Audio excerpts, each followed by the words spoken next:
$17 million. That is a lot of money. And that is how much money that Americans have reported that have been scammed from them. And today we're going to be talking about scammers that are trying to get stimulus checks or money from even people that are looking if they qualify. So this is something that was just out from the FTC, Federal Trade Commission, and I want to really talk about this because a lot of people are going to fall for this. So scammers are sending out fake emails, and it's about the third stimulus check, and they're trying to steal personal information, financial information. And if you're not sure what I mean by this, it is a person, a criminal, who is impersonating a government entity or official. And so the IRS is in fact sending out stimulus checks through 2021 to those who have not already gotten them or are eligible for a third. And the eligibility is not exactly what you think. So if you already had eligibility for the first or the second round of stimulus checks, it doesn't mean that you're qualified for that third one. And you might be very tempted to click a link to see if you qualify.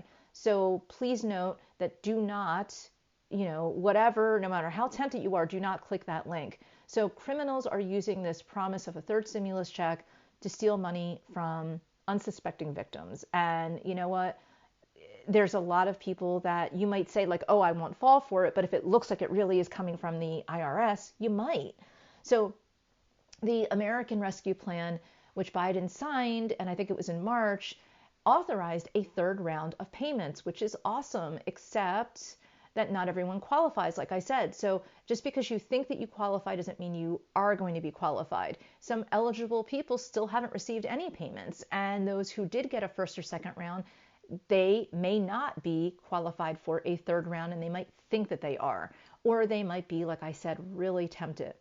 So these emails appear to be from the IRS. They're very legitimate looking, and it really tempts people to click that link. So the link is not valid. It is a scam, and if you click it, a scammer, a criminal, is probably going to steal not only your money, but your personal information and also commit identity theft. So this is a fraud that is a government impersonation fraud.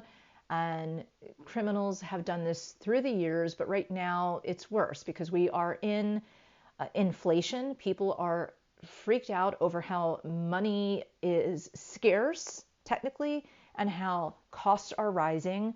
I mean, there's going to be a lot of people that, now that, especially in the Northeast, it's getting colder. People are noticing that just buying oil is, like 40% more money.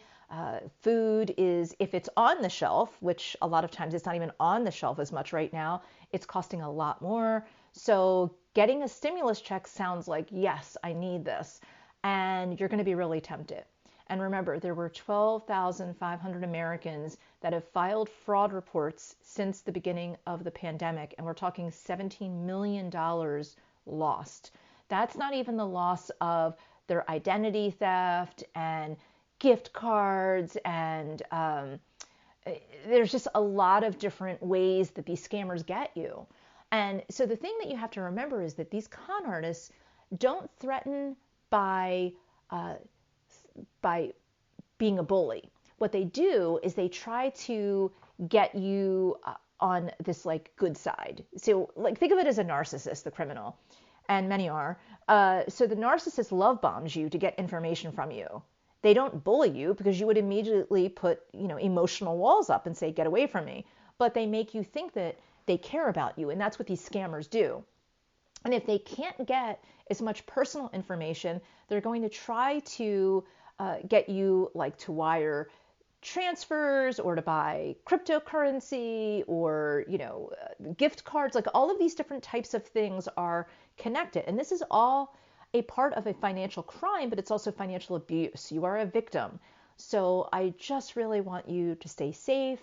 And I wanted to get this out to you. This isn't a normal, typical podcast that I would do, but I think it's really important because I know that we all think that we are smarter than the criminal, but they can be really devious.